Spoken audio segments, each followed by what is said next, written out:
Hey Kev, you know what we haven't done in a while? We haven't done a story time. What is Storytime, Gruff?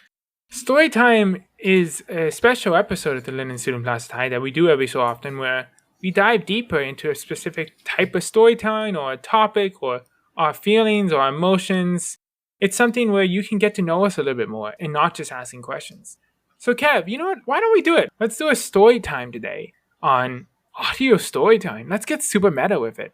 Let's talk about some of our favorite forms. And maybe we even bring on a guest to talk a little bit about audio storytelling. Sounds like a plan. Let's get started. Wow, this was a completely natural and on-stage conversation completely. Welcome to our first story time of season 4.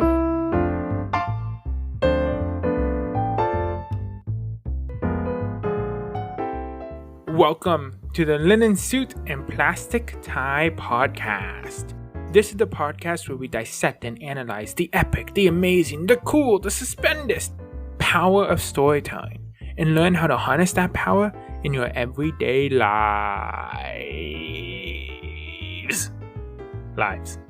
I'm Gorv. And I'm Kevin.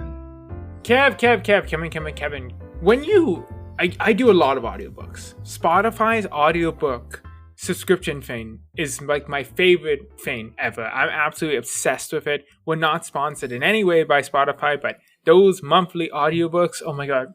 I feel like it's unlocking a lot of different ways to listen to audiobooks. Like the other day I just listened to one random chapter of a book because the chapter was on something I was interested in. So it's almost as if I'm listening to audiobooks more like podcasts now, where I don't even have to listen to the whole thing always. I can just listen to certain chapters. And that's been really cool. But I've been listening to a lot more audiobooks. My question to you, Kevin, is when you do audiobooks, do you say, oh, I read that or I listened to that? I have rarely listened to audiobooks. But you almost said read right there, right? I definitely had to pause and think for a second. Well, I hear you clicking. Yeah. Are you trying to find your list of books? No, I'm just fidgeting with my mouse now. I like how with this episode we're both hyper aware of the sounds that we're making. I kept muting myself while we were recording, but to fit the chair. But we'll get into that next. Don't change the subject. When you listen to an audiobook, do you say I read that book or I listened to that book? It depends on how I want to phrase it. I would still say I read the book, but if it comes down to how I consumed that book, I will say I listened to the audiobook. So I often say read, I think because there's still an inherent stigma about audiobooks. And it's so weird because there's so many amazing books that, one, there's the normal reasons why I've always loved audiobooks more. I did audiobooks all throughout high school because I have trouble sitting still. I much rather go on an hour walk and listen to an audiobook than sit and read a book for an hour. But inherently, my brain still thinks that's less productive, right? Even though in that hour, I'll probably listen to much more than I would have read in that hour, right? My brain is like, it's inherent from high school and middle school, this idea that like you're supposed to be reading books, you're supposed to be sitting down and fighting. But I'm trying to experience this idea of storytime we talk about, this idea that you don't get bonus points for something being hard, right? If you learn better and consume more content better through audiobooks, you don't get bonus points because you sat and read and it was harder for you, right?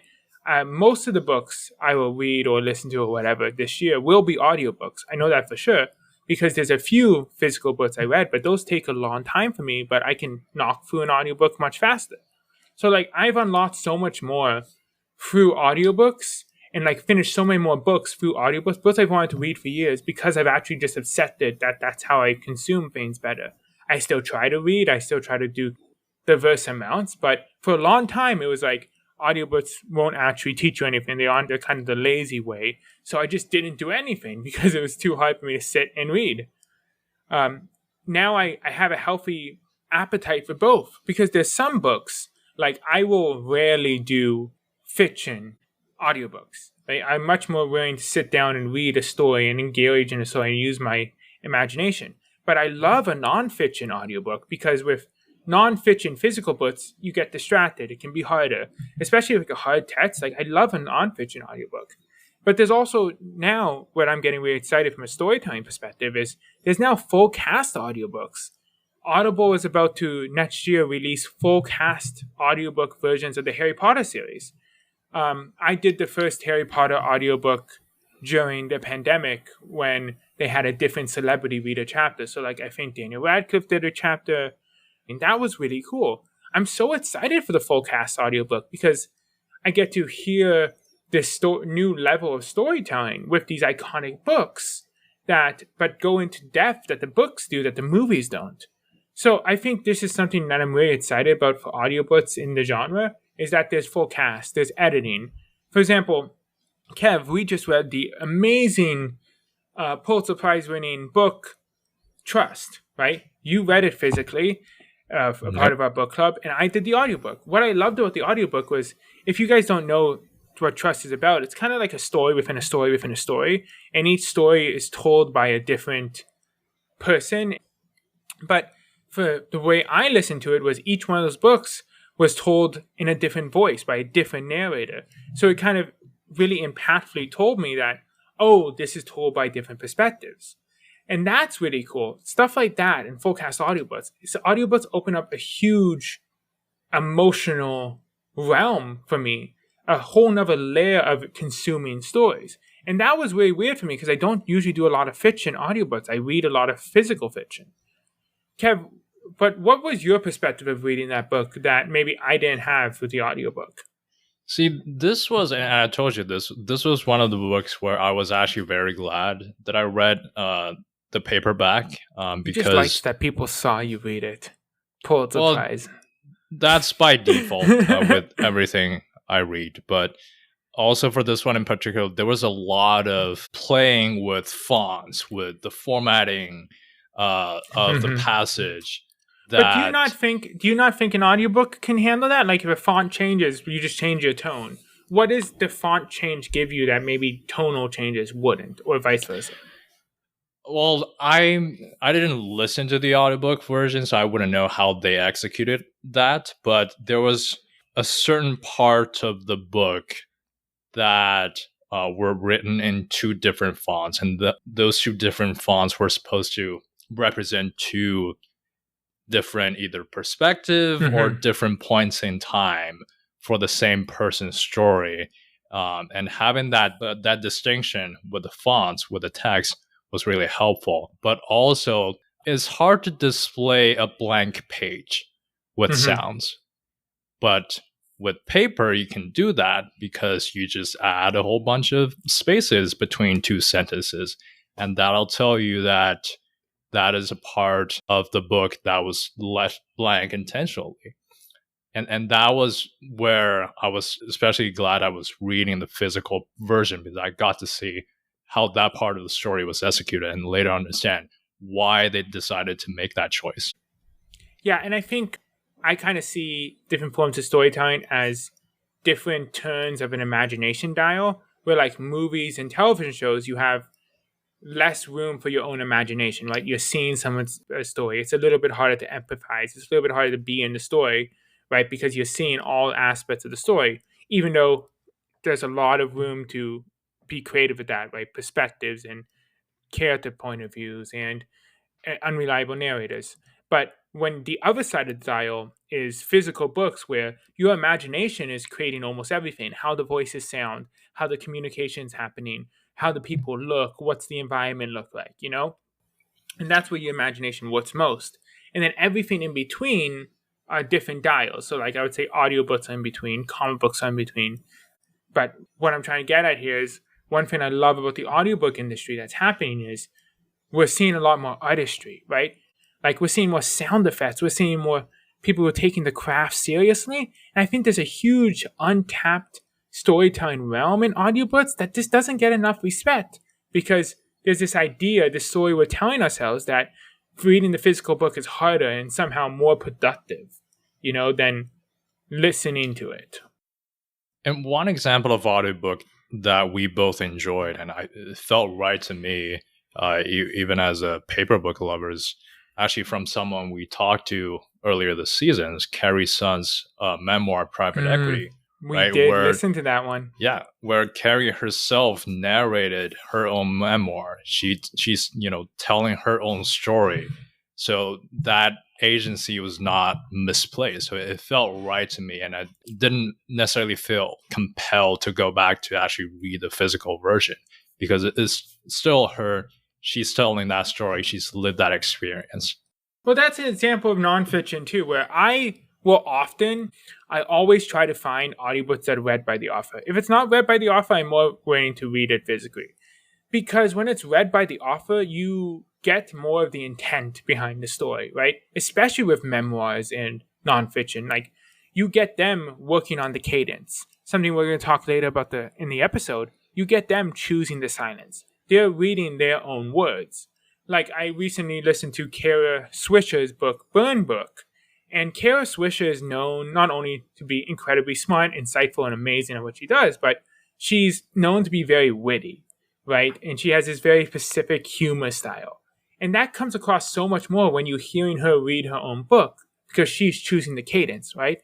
So you actually, again, you're turning down that dial of imagination a little bit, but you're actually reading the book in a little bit more of an authentic way, in the way that the author intended. And Carrie Sun's book, Private Equity, if you haven't read it, go read it. It's amazing. Or go listen to it. That book is all about authenticity. It's all about owning your story. It's all about owning your trauma and owning your journey. And by hearing it in her voice, it's just that much more authentic, right? It's that much more powerful, where the audiobook isn't a crutch, isn't for the lazy, isn't for the people who can't sit down and read. It's a different form of consuming the story, where instead of visualizing it in your voice or in a different voice, you're hearing it from her voice.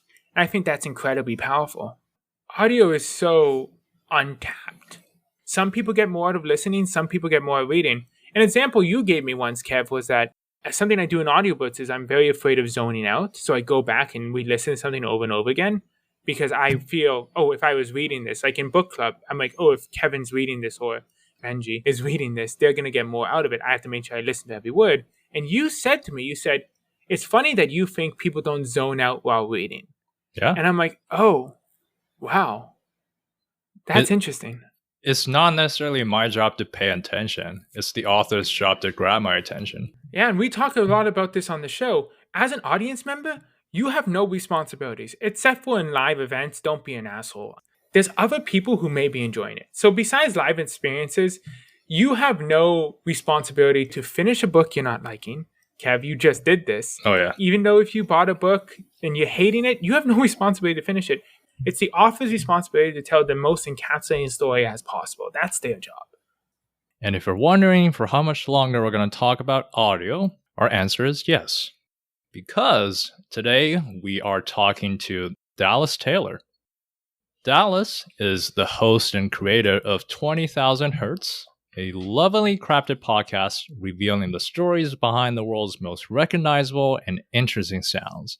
He's also the creative director of De Facto Sound, a company that has created thousands of high-profile sound design projects, ranging all the way from movie, TV, and video game trailers to advertising campaigns. Dallas is a sound aficionado. He knows so much about the world of sounds that we often hear, but don't listen to enough. And we're going to talk so much about all the sounds we're hearing, the sounds we're making, and what makes sounds special in storytelling. Yeah, and before we go to our amazing conversation with Dallas, I just want to remind everyone, ask yourselves how you can add more audio storytelling to your life, whether that's an audiobook, a podcast, what have you. Explore different genres, explore different types of storytelling. Not just because you might enjoy it more, but because every single type of storytelling, whether it's audiobooks or physical books or podcasts, has certain special elements that others don't. And those can be incredibly impactful. And that's something we talk about with Dallas. So let's get into it. Hello, how do you do? Sit down, gather around. We've got stories about stories that'll mix you a drink of wonder and mystique. 'Cause life can be dry, better dressed for the times with the linen suit and plastic tie. Linen suit and plastic tie. Now here's Score Ribbon Kevin. This week, we have the amazing Dallas Taylor, who has a fascinating story that we cannot wait to dive into. So, Dallas, to start us off, can you tell us a little bit about yourself? What is your story?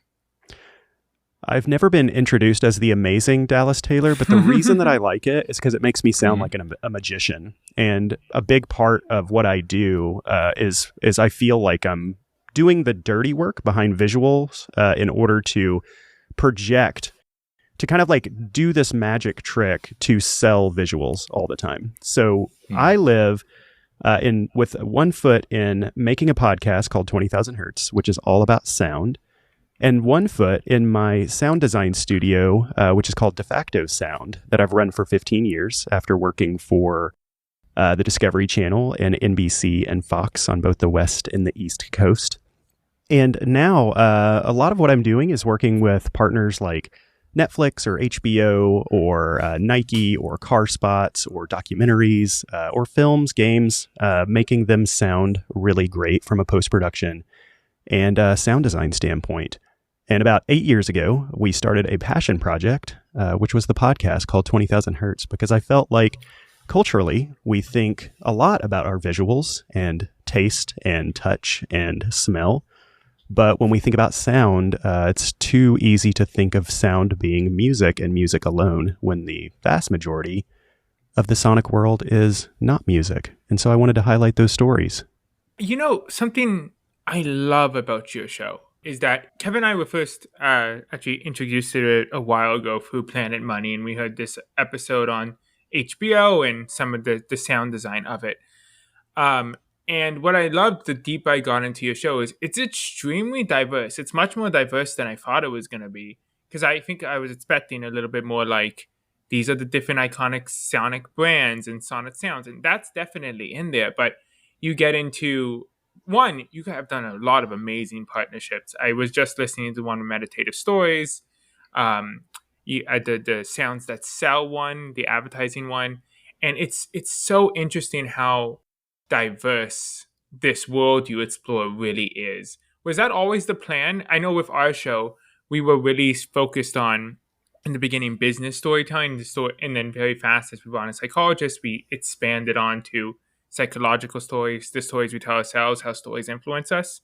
Was the plan always to be this diverse with how you approach sound?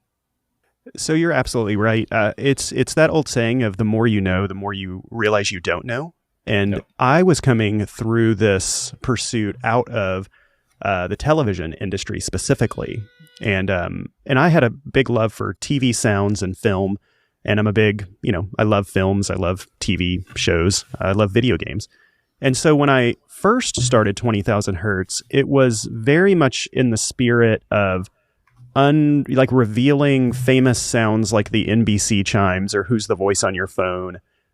Things that I could really identify with as a sound designer myself and going through a creative process, but giving it the sonic love that it deserved.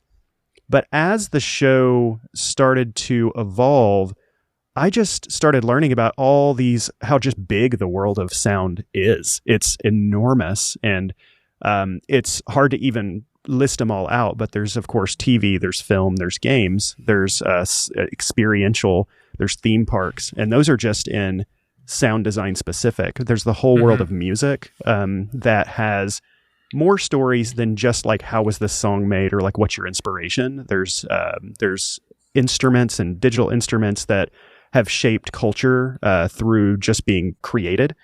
And then artists using those instruments to tell stories and influence culture.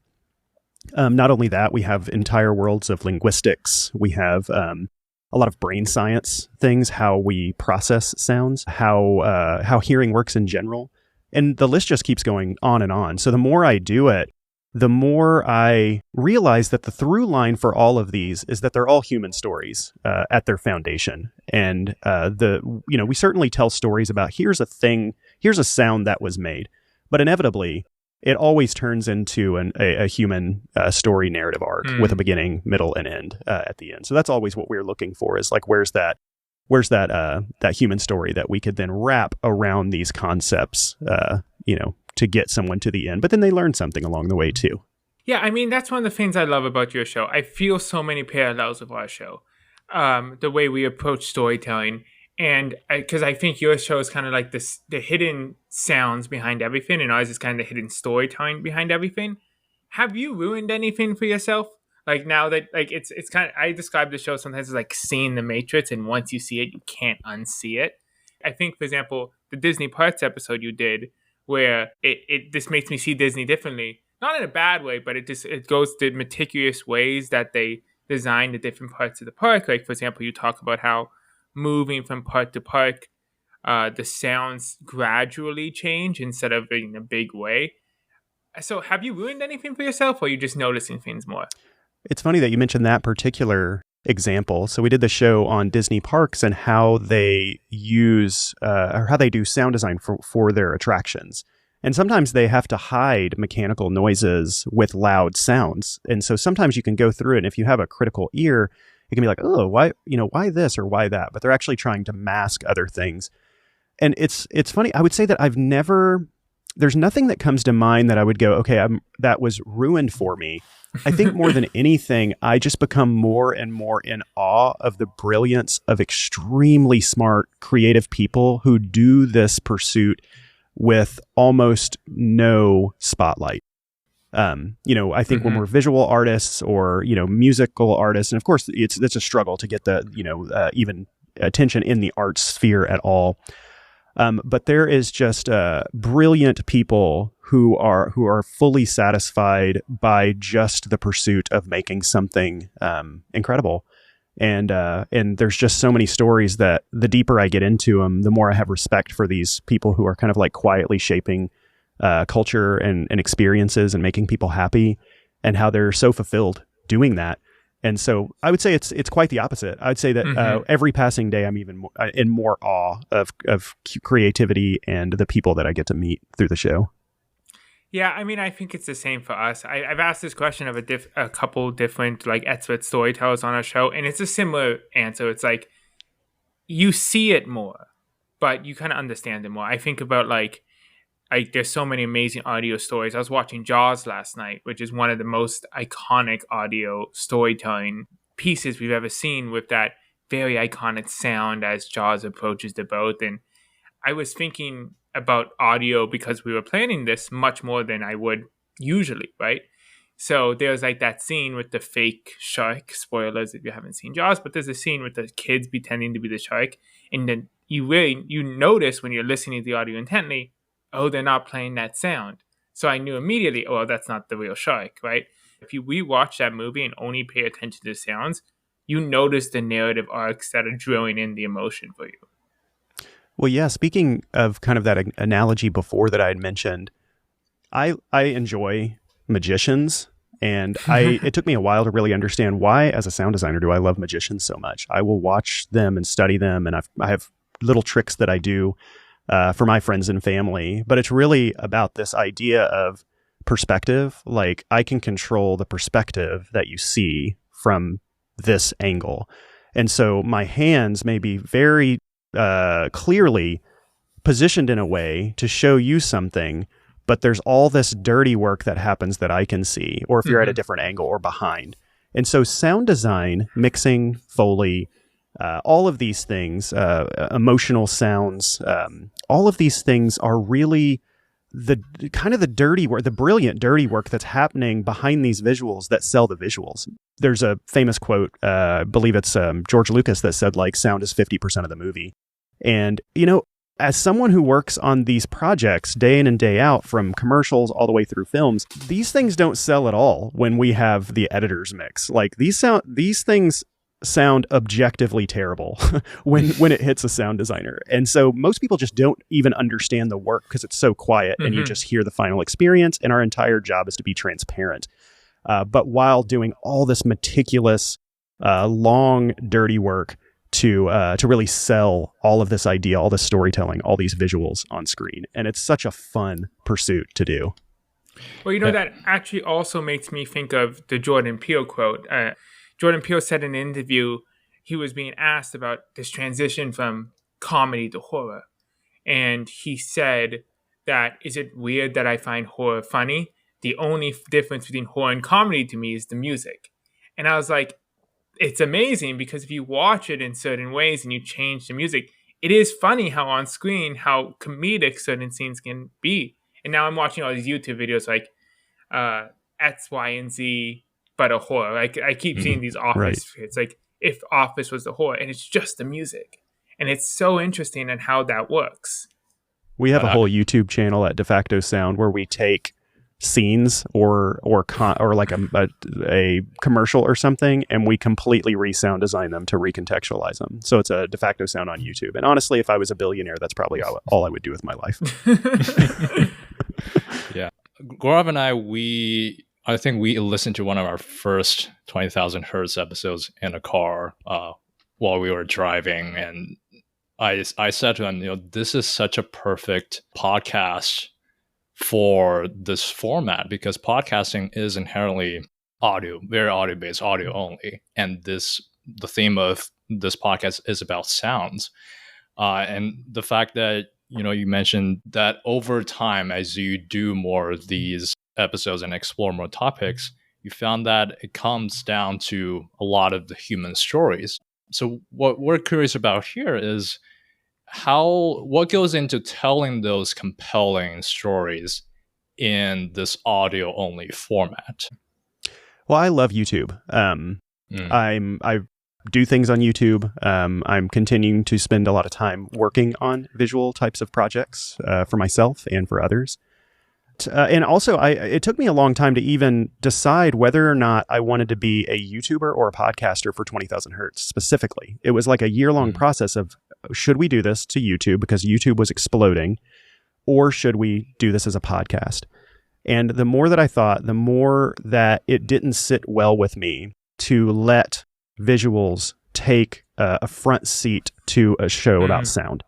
It's something that I had a bit of a chip on my shoulder because I've worked in a lot of amazing positive experiences with visual collaborators, but there have been a lot of times where it's a bit of, hey, I have this really great idea for how we might be able to sell this story, and it's a little bit of like a pat on the head, and it's like, that's adorable, little sound person. Now scoot along and let us visual people really take the reins here. We're really the creative ones here.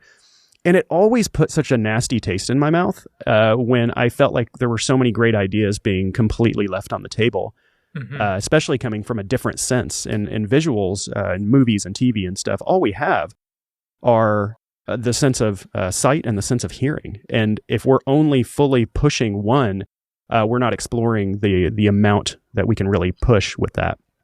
And so even over the course of the past, I'd say 3 or 4 years, where now podcasts are no longer this thing that you get on your phone, but now they're YouTube shows and they're visual again.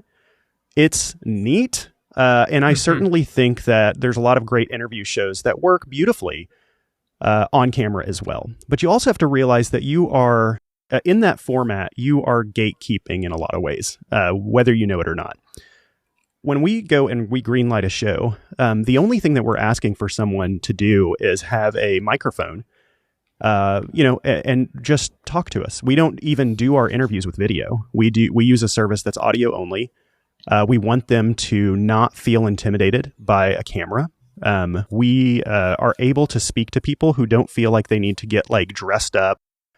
They don't need to stop their day and get super nervous about it and then walk into a studio where there's handlers and everyone's being really kind of serious, and then they take you to a green room, then they usher you in with all these lights and all this stuff like that. All of that is just a whole process that prevents people, especially the vast majority of people who would be very uncomfortable in that situation, from using their voice.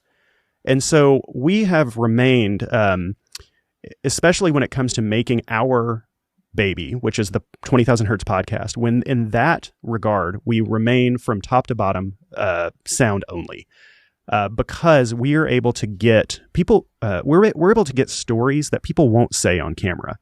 We're able to get to emotional places that people won't get to when they have cameras and a crew looking at them. And they know that when this goes to YouTube, there's going to be 15 million views.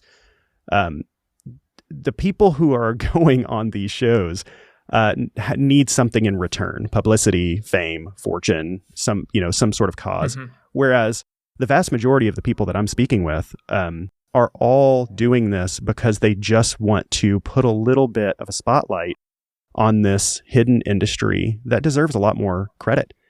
And so that's what I love about it, is that we're going to remain that way. And of course, I'll make YouTube videos or TikTok or Instagram videos, but it's not going to be the fundamental heart and soul of the podcast. We're going to keep doing audio only and putting people and giving people comfort and feel comfortable telling these stories. And then also, when they hear them, they're going to hear them crystallized and edited, and they're going to sound incredible. And we're going to continue to lean into the emotion that they may feel, but they may not be able to perform with their voice. We never gatekeep anyone because of their voice or who they are or their identity or anything. And it's a big passion of mine. And also, I was talking to a doctor recently who was talking about the difference in communication between like Zoom or Google Meet versus a phone call. Back when I was growing up, it was all phone calls, and I felt so vibey with them. It felt like you could really communicate with someone in a very meaningful way. And the doctor had mentioned that there are studies out there that audio only communication, like a phone, allows for people to not worry about their eye contact or their camera setup or their background or any of that stuff, but they just get to be deeply inside their intellect and in their head, and that two people can connect really deeply that way. And so that's why sound only is very important. I agree with you on all of that. Like, our podcast is sound only in execution. We will sometimes use visuals for social media purposes and like audiograms and things like that to promote it. And we did one video podcast for our 50th episode just to see how that reacts. But I've never loved video podcasts. And I think it's because there is something about like it being in your ear also as a listener that feels more intimate, that when you're watching them talk to each other, you feel more disconnected from the interview, right? And I think there's so many amazing interview shows. Like, there's so many amazing like visual interview shows that get really deep and have really good conversations that you feel a little outside of it. But there's so many amazing podcasts that are just flipping on video for kind of that gimmicky, like, oh, we'll get more views that way, or oh, we're just giving people the option. But I feel like it can take away, and I think Spotify's done an interesting way where you can flip pretty easily. And I think there's so much power in audio only. Like, you feel like you're there. It's more intimate experience, if that makes sense. People think about the eyes being the window to the soul visually. Mm-hmm. There's so much nuance in the way that we sing every word, and so much meaning behind it. And it's okay if we use all of our mind to just focus on conversation. It's the oldest form of data transfer between humans, is conversation. And this is how, until we can have a Bluetooth or a Wi-Fi link between our brains, it's going to be text, it's going to be, or the written word, it's going to be conversation, which is incredibly powerful. And then everything we wrap around that conversation, whether it be music or sound design or editing, to enhance these words, help to bring meaning to that and bring more deep context. It's kind of like a singer when you add music. Mm-hmm. It's like it's bringing deeper context to those words. And if you choose to, because I love visuals, and I certainly do it myself, and it's the world we live in.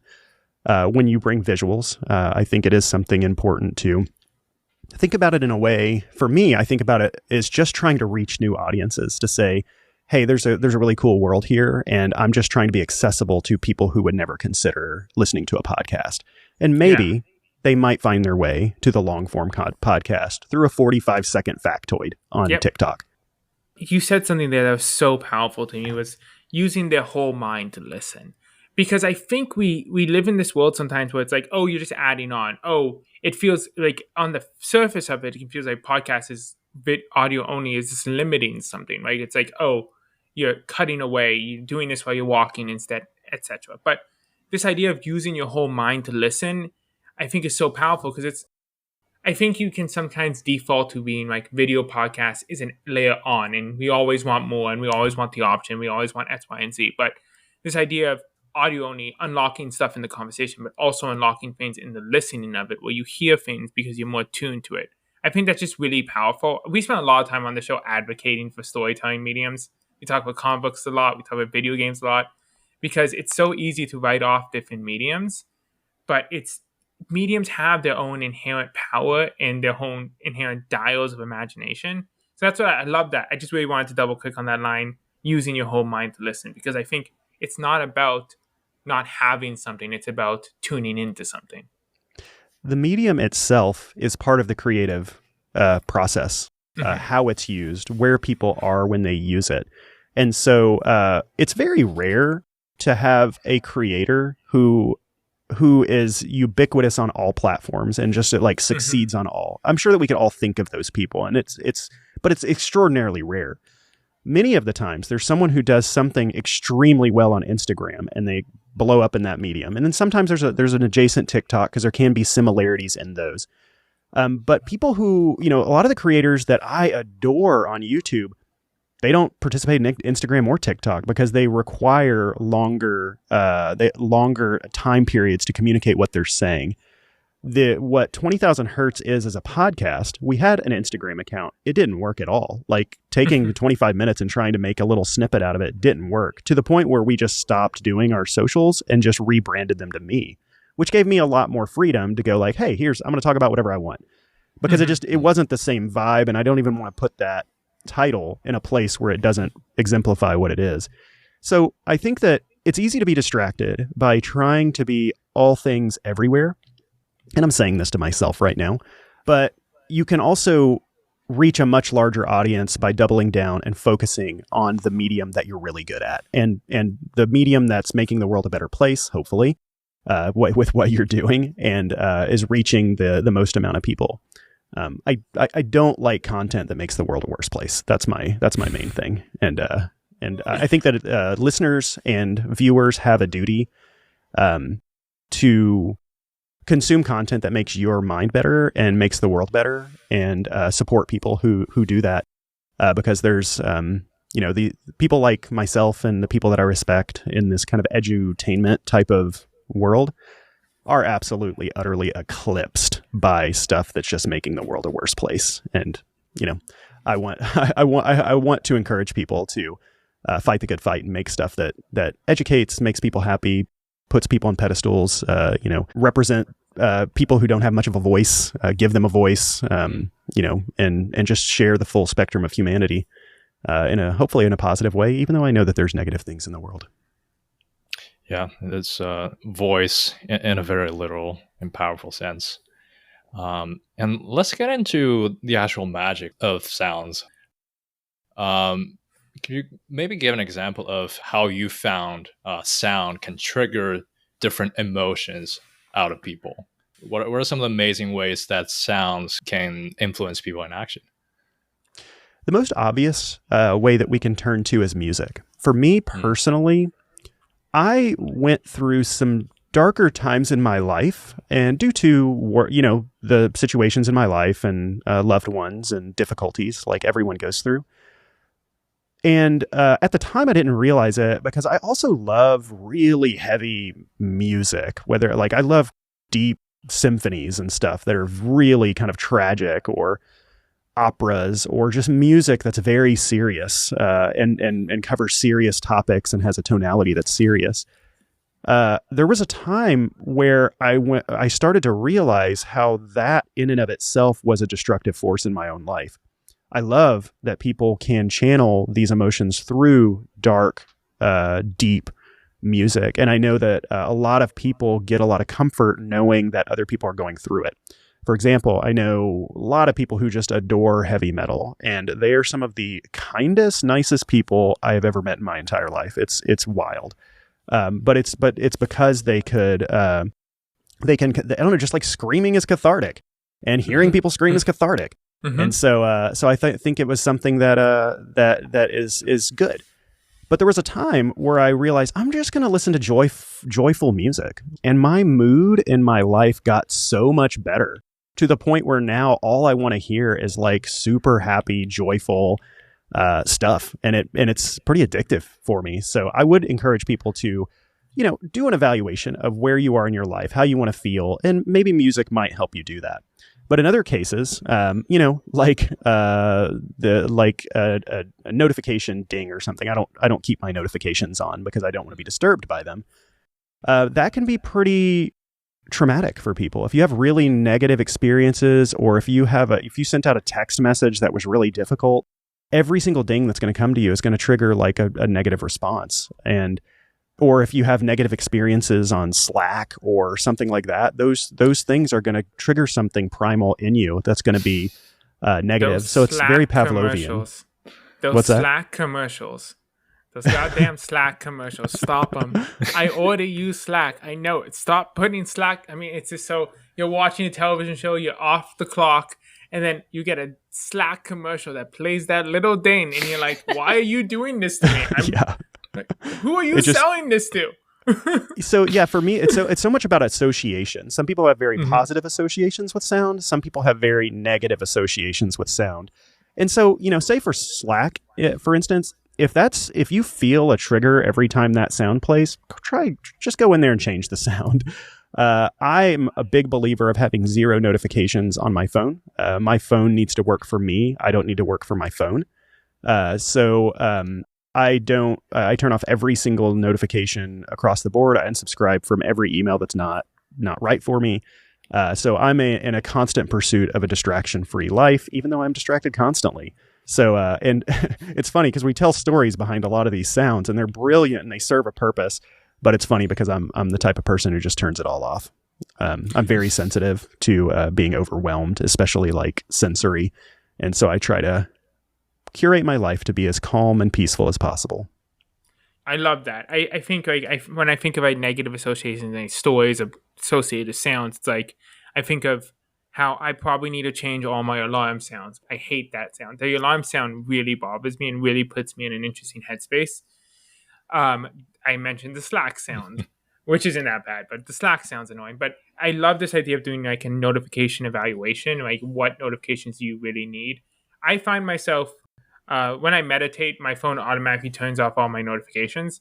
So and I don't always turn it back on. So I find myself those days where it's all off. I'm like, that's really nice. And it feeds into the topic of our show, which is storytelling in a really interesting way, because we connect stories to everything. So these sounds we're connecting stories to. And I love this idea of like, okay, if one of our main forms of storytelling comes through sounds, how can we curate our life to be happier based on the sounds we hear, not just what we see? And again, such an underutilized sense. So I love that storytelling aspect of like, what sounds trigger us in these negative ways? What sounds tell us negative stories? And how can we curate our life to a happier sound environment? Yeah. I think about, what was life like 50, 100, 150 years ago for our ancestors, and what were they hearing and what were they seeing?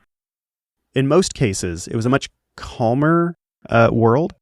There was not internet. There was not, constant pings and taps on the shoulder from a million different directions constantly.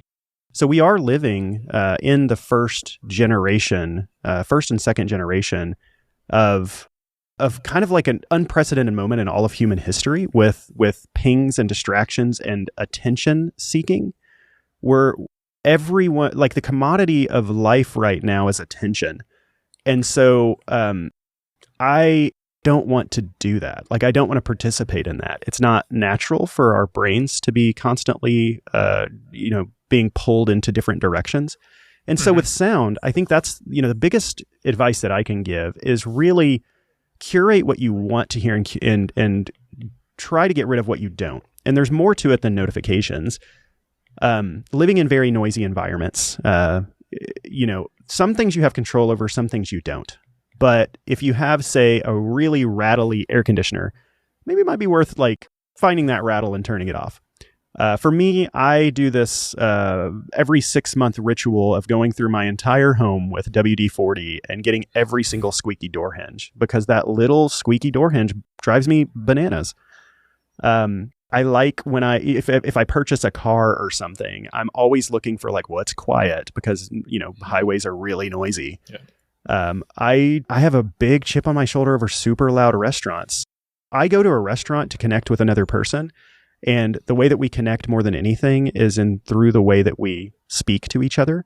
And when I'm in like a party or a restaurant where I'm losing my voice yelling at people and we've lost all nuance to the conversation to where it's basically, bumper stickers, I don't like that. Like, I want to go to a place that's very intimate, very quiet, where I could really hear the beauty from the voices of the people that I'm having a conversation with. And so there's a lot. And I think it's more about just becoming in tune with it and starting to really unlock your mind and your consciousness to the sounds that are around you. And so I would encourage people, even at this moment, to really just like take a second and go, okay, what is all the sounds that are actually playing around me that my brain has filtered out? And so take, 5 or 10 seconds at some point to really just like listen, and you'll find that there's a lot of sounds going on all the time, everywhere. Try to curate them down just for your own kind of sanity. I think, having less noise is going to be a good thing if you can prevent it. Yeah, I love that. Also, when you said the WD-40 thing, I saw Kevin's OCD brain turn on because now I'm convinced he's going to do this every 6 months.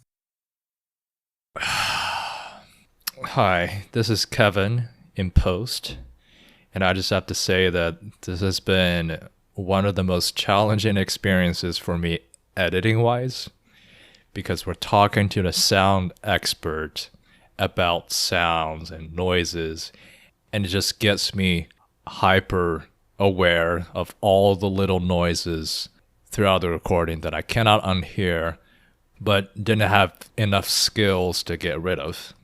So bear with us. We are doing the best we can sound-wise. Anyways, back to the conversation. There's these little things you mentioned that he's never thought about before. It's now going to take over his life for the next month. You two couldn't tell, but I was staring at Gaurav's pain on the on Riverside right now. Specifically I was looking at you. I'm gonna forget about that, but I know you're not. I won't. I know you're not in your car. I was looking at you. I'm like, oh yeah, that's gonna ruin him. I even decorate. Like, my wife is a decorator and she's brilliant. And what we think a lot about are heavier fabrics and soft surfaces, rugs, things like that. Even in very cacophonous spaces, there's a big design push for minimalism and hard surfaces in every direction, which is neat, but it also just sounds terrible. And so our entire home is like, every room has some level of soft surfaces to where it's a very intimate sounding space intentionally. I absolutely love that your wife is a decorator. And I was going to mention too, I love how your studio is designed. Like, I'm looking at this, I'm like so jealous, and I'm like, I love that your wife is like this, the visual decorator, and you're kind of like the audio decorator. So these rooms are like designed for your senses. That is amazing. We complete each other. Oh my God. You need to make one of your kids a chef. I agree. I'm super into food. Just like every single sense, you need to find a way to design a member of the family dedicated to one sense. I have 3 children and my wife, so we're covering all 5 core senses there. I like where you're going with that. I'm so into is this idea of like, how can we design our lives in the minute ways to be more productive and happy? It's a big part of this show because I think when you drill down even to the senses, this is our belief because we're biased and we have the show. We believe Storytime's at that core, right? And these are all just branches of Storytime. But I love this idea of like, okay, something I think about a lot is like the pictures in my house. And I remember I was reading, I think it was Ethan Cross's book, which I can't remember the name of right now, but he talked about how just having pictures of plants can help you kind of feel more rejuvenated, or like pictures. And that's why I try to walk. I live in Santa Monica, so I can see the ocean. So I try to walk and see the water. And it's interesting how sound is another level that I haven't thought too much about. But okay, how can I design sound better? Because I think it was on your podcast, you had someone we love, Dr. Loy Santos, on the show talking about how your brain is constantly working, right? You're constantly working on these associations, these stories. So like these sounds that you're not even noticing, a part of your brain is noticing it. So I love this idea of like, okay, how can we shut that down so that your mood's not subconsciously changed in that way? I mean, it's a lot of mindfulness, being present. Mm-hmm. The saying that, being depressed is living in the past, being anxious is living in the future. And I'm always trying to like, heard that one. enjoy, like, think about the present. And when you're talking about storytelling, it's all about the moment. It's about the flow of the moment. It's that's why in a lot of ways, many of these stories don't work when you boil them down to 45 seconds or a minute, because there's so much nuance to it. There's so many human elements that make it so colorful. So, it's something I think about a lot, is just like really trying to put my mind in the moment. I think also having children helps me to be in that moment, because they are always in the moment until they start to get to an age where they start to deal with their own anxieties and struggles. But I don't know. I kind of think of like the past and the future really isn't real, right now, but right now is. And so and I think that's why meditation is helpful. And that's why, kind of curating your life right now in the little ways that you can make huge differences. And also understanding that our brains are still pretty prehistoric. We are, as much as we know so much and we have the world's knowledge at our fingertips, our brains are struggling with that much input constantly. And so simplicity, meditation, being present, just sitting by the ocean and hearing it and looking at it is so cathartic. Being in nature, I mean, nothing on earth sounds better. I just don't think any sound that a human has ever made will ever be more satisfying than just clean, natural sounds in any environment that have no man-made sounds with them. Being, in the woods, being by the ocean, listening to the birds. I mean, these are things that we've been listening to for all of human history. And I think when we zoom out and we go, oh, wow, we're listening to a lot of hot garbage made by people constantly now. Let's try to minimize that stuff and try to connect more with, our planet and our lives and how it intersects with other people and nature. Why do you think that is? As someone who's explored sonnet storytelling, why are we so calmed by natural sounds versus computerized sounds? Well, it's in the way that our brains, have evolved to be on this earth. It's why natural, like whole foods that grow out of the ground are so healthy for us. And no matter how hard we try to make supplements and things, and it's great. These things are amazing. It's helping people live a lot longer when we're very strategic about it. We are part of this earth. Like we have come from this earth and from this like planet, and our like beings are connected to it. And so the more we understand that aspect of it, the more that at least I understand where things make me joy-filled and happy. And so, if we've been hearing certain types of sounds for hundreds of thousands and millions of years, and we, in the past 20 years, have had a drastic change in humanity, I have to kind of go, we got to take a pause on that and go like, okay, start simple, start like with simplicity. And I just know so many people who've been like, and I've been depressed and have gone through severe anxiousness, and I continue to struggle with that. But generally speaking, when I breathe, breath is like the most human thing you can do. When I stop, I meditate, I breathe, I realize that, a lot of that I suffer more in the mind than I do in reality. And that being outside and taking a walk is really helpful. That's when things start to get better for me, the more I connect with nature in some way. What's the importance in your mind of silence in storytelling with sound? Like, how do you strategically think about silence when on the paper it sounds like your job is to make sound? I'll talk about it more in a heady way first and then a pragmatic way second. So don't forget the pragmatic way where it's like actual editing techniques. But as far as on a larger, more heady way of speaking about silence is that there's really no such thing as silence. Unless you have absolute zero hearing and somehow can't even pick up vibrations through your bones. There's always, sound is vibration, sound is movement. And there's, even hearing loss is really a very wide spectrum. I think when people think of someone who may be blind or deaf, they think a complete lack of vision or a complete lack of sound. And that's not the case. I'm legally blind. I can function in society with corrective lenses. Mm-hmm. Hearing loss is a similar situation. It's very much a spectrum. As humans, because we are connected to this earth, there is no way that we will ever experience silence. I've spent a lot of time in anechoic chambers, which are these chambers that are usually used for testing, where they'll put devices in there to check for vibrations and things like that. But it also just is a complete absence of external sound, and internally there is no reverberation. So you clap and it's just pop. There's nothing. It's just so little. It's an incredible experience. I think that we should have one in every city just for people to experience it. And now that I'm thinking about it, that's a really good idea because it really it changes your relationship with sound.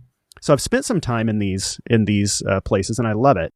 I've also, most of my career, have spent time in recording studios, which are as close to silence as you're going to get.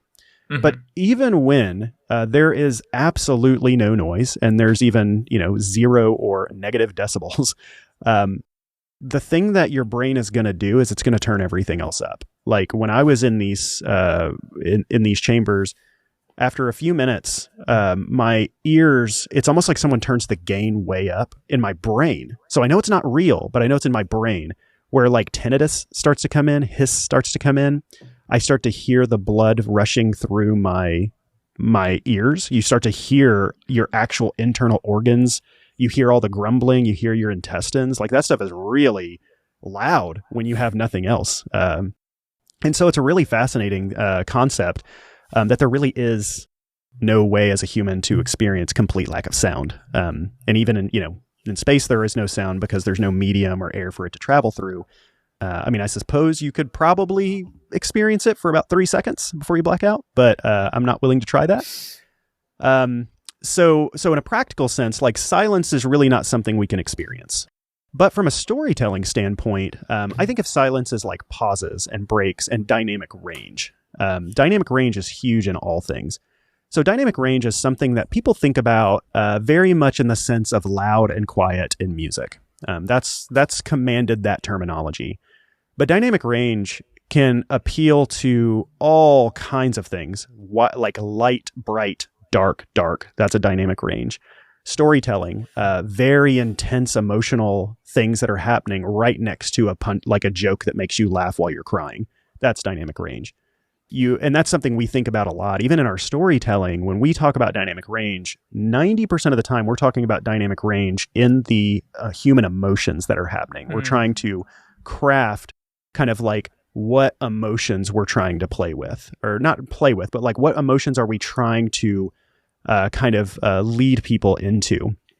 And when we actually come to the pragmatic sense of how we use silence, specifically, when people tell stories, especially if they're not necessarily storytellers or they're not practiced in it, there's a lot of likes, there's a lot of ums, there's a lot of signals of saying, hey, I'm not done speaking, but please don't speak over me. Because in our society, especially, here in the US, we love just talking over each other.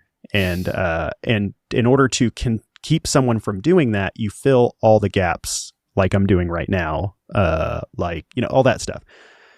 So pragmatically, the first thing that we're going to do with pretty much anyone's voice is we're going to cut all of that stuff. Most of the time, that is just a signal to say, hey, I'm not done speaking.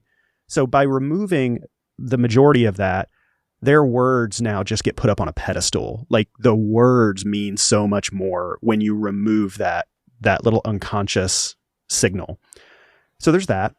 Also, the pace at which people speak. Sometimes I've noticed in a lot of conversations that someone will start to lean into something highly emotional, but because they don't feel comfortable in that situation, they may jump to another subject very quickly. Like they may say something incredibly powerful, but then very quickly shy away from it or say something different. So there are a lot of times where we're removing the say something really quickly right after it because we're really leading people into those words. And we're really like polishing the communication of every single person that comes on the show. It's just not necessarily a raw take at all. It's very highly crafted. Sometimes we have to spread things out a little bit just to give the weight of the words that were said time for someone to process them. Because there's things that people will say that's very, very heavy and then immediately go on to another subject because they don't even want to sit in it. But we will sit in that because of what they said was really powerful. in the entire history of 200 episodes of this show, the only feedback we've ever gotten from guests are like, whoa, I had, gosh, you made me sound so good. And it has a lot to do with like pacing, timing, really respecting every word that they gifted us with and treating that with respect, especially if we're going to do any sort of editing or enhancement with music or sound design. Yeah, because I'm doing more of the editing of our podcast over the years, I start noticing how, when people are pausing and when maybe you need a longer pause. So a lot of the stuff you mentioned I find very relatable. So very validating for my editing style too, as I'm still trying to kind of hone that craft. And sound design, editing, all of those things, it's like what we had talked about before. The more you do it, the more you experiment with it, the more you dive into it and spend that time, the more you realize how much opportunity there is with that material to tell more intense stories. And so I always encourage people, like every interview, gosh, that anyone ever does can turn into like a magical story if a sound designer chooses to do that.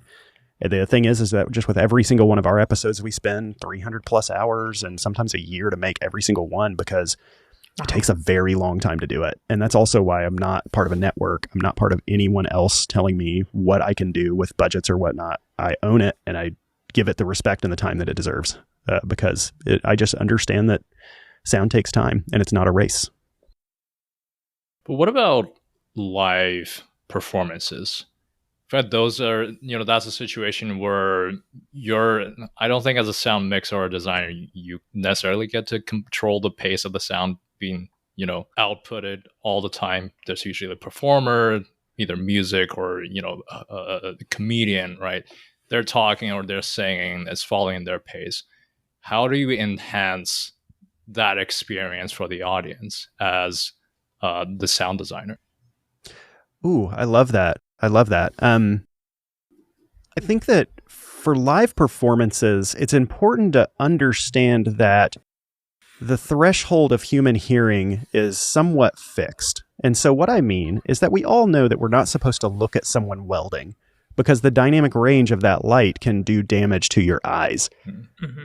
Culturally, because we have a culture that's not very sound educated, we have this misassociation that loudness is a better experience.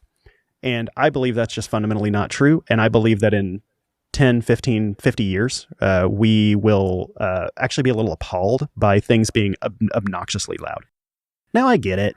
There's going to be like, there's hip hop artists, there's metal artists. Like it's part of the experience. Put in earplugs. Like you're not, old. Just do it. Protect your hearing, because you're going to want to hear the voices of your children for as long as you possibly can and the voices of your loved ones. But I've seen a push, especially in the types of music and things that I listen to, which is a little bit more like music school types of music. I am a music school nerd. I played trumpet for many years. And so I've noticed by listening to, people like Jacob Collier or like Wolfpack or things like this, like there's a conscious effort to bring these volumes into a range that are still comfortable to listen to without earplugs. The first concert I've been to in a very long time where I actually didn't have to wear earplugs, but it was quite loud, was a Jacob Collier concert. And it was impressive because it takes a lot of restraint to do that. It takes a lot of pushback for mixers in these places to be able to push that volume to a place where they know they can do it occasionally, but then they still have the dynamic range to pull back. Sheer white noise, sheer volume, starts to rip away like genuine communication between people and time, and even in the engagement. Our ears will like start to distort. You're not even hearing anything for what it is. In most cases, I prefer to listen to someone's album than to listen to them in real life, because I can hear all the nuance. I can hear the bass. I can hear the bassoon. I can hear all of these things because it's so clear. I'm just not really interested in just going to a place and it just being like cranked to the max where your brain can't even like hear it or understand it all. And also there's a lot of front of house engineers who with hearing damage because they've been doing this their entire life. And so, not to, throw them under the bus, but this idea of like, there needs to be some sort of like understanding that we really shouldn't go over this decibel range. Or if we do, it needs to be within the parameters of what we already know and hearing that's okay for a few seconds or okay for a minute. but not just like relentlessly just causing hearing loss or having, a lot of venues also have earplugs at the door. I just noticed that when I wear earplugs at venues, I hear everything even more clearly. Like I get to hear more of the body and all that because those high pitched frequencies just scream at you.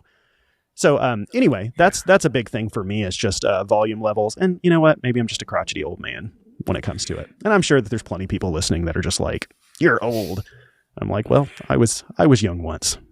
Well, Kevin and I had gone for our friend's bachelorette party. We had gone to Stagecoach for the first time. And we'd never been to a music festival. Kevin had never seen a band perform live. 0 to 100. We both never had been to a music festival. And one of the first things we did was buy earplugs.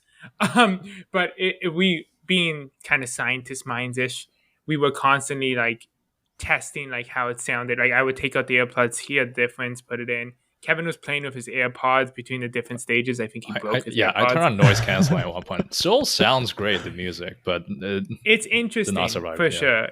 It was just such an interesting thing where at a music festival, the difference between the emotional connection to the songs I knew versus the ones where I was like, this is a little bit difficult.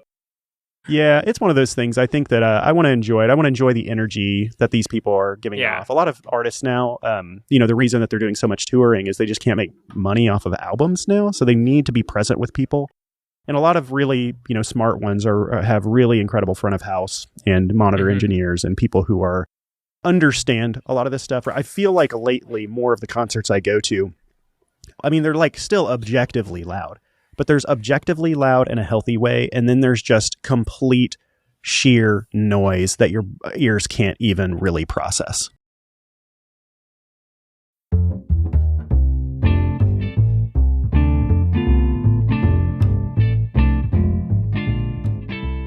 Dallas, we have learned so many great stories and insights from you today.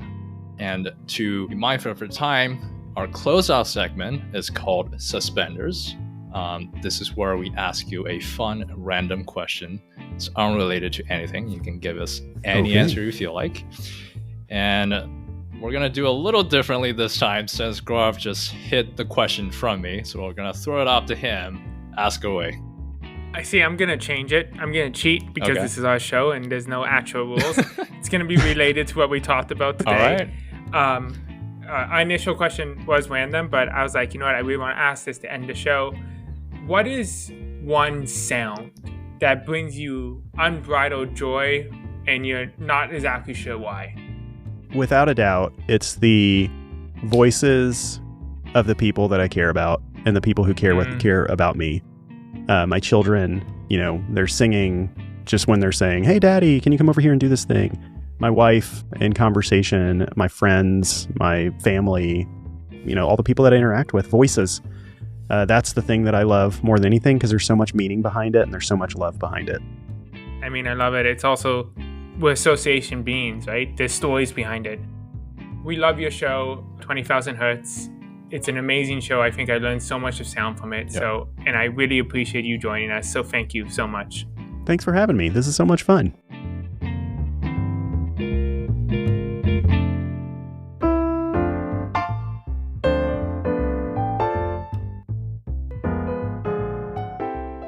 Welcome back to Top Hat. This is the part of the episode where we dissect and analyze some of the cool, interesting, different, unique, and awesome insights we got from this week's expert storyteller. And this week we had sound design aficionado, host of 20,000 Hertz podcast, Dallas Taylor. This was one of those conversations that felt way too short. The notes we prepared for this episode, I had a lot more questions around actually Dallas and his team's work at De Facto Sounds. How do they go about, creating sounds? But there's already so much we got to expand on the stuff we were able to talk about in terms of listening to the sounds and stuff like that, that it was already such a fruitful conversation. And one big thing that I took away was how important silence is when we curate sounds and when we create sounds. And as someone who edits sounds a lot, I do a lot of editing for the podcast. a lot of what Dallas mentioned really clicked for me, because by manipulating the silence in someone's speech, by adding or cutting out the pauses in people's sentences, you change the flow and the pace of their speech. And in doing that, you are controlling or deciding the flow of the stories they're telling.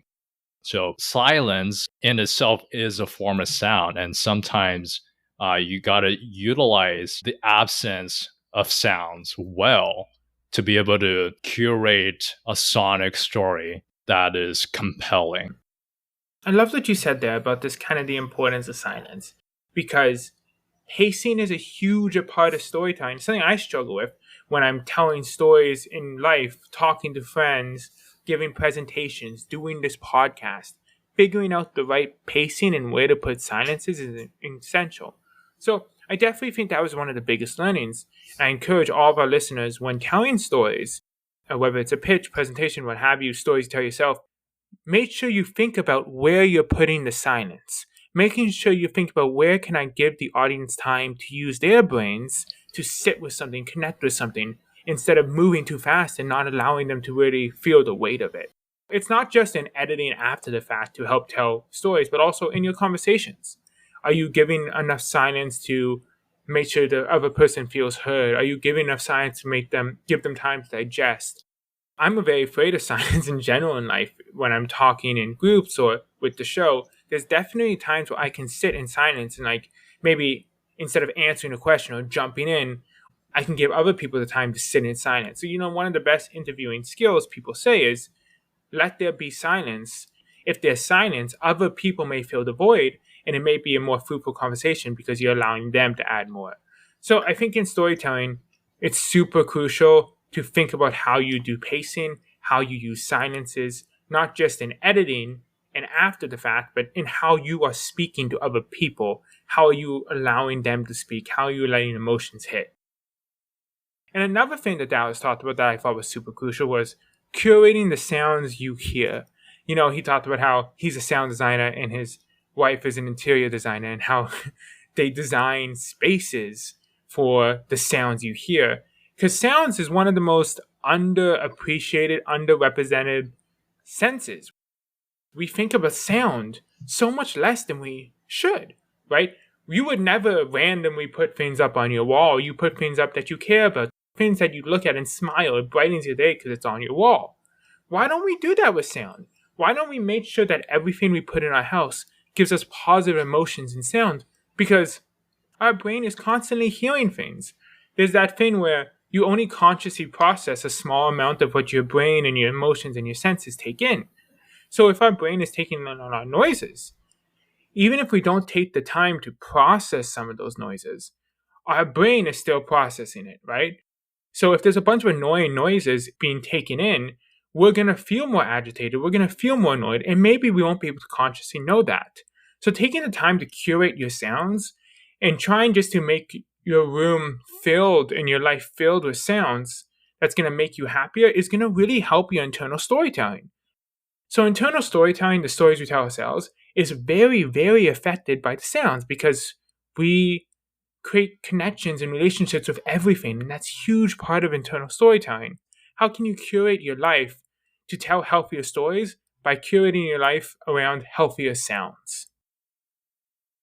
And as you try to curate all the sounds you hear, we also encourage you to start listening more. Listen to the sounds that you just hear on a day-to-day basis and listen for them. What purpose do those sounds serve? Because if you look at a storytelling experience, sounds don't often take center stage, but there's so much work and thoughts put behind them to elevate that whole experience for you. And also, for the sounds that you like or dislike, what are the stories associated with those sounds that make you feel that way? And this has been another great episode of the Linen Suit and Plastic Tie podcast. If you like our content, make sure to subscribe and follow wherever you listen. Leave us a comment and a review to let us know what you're thinking. Follow us on Instagram and TikTok at LSPTpod.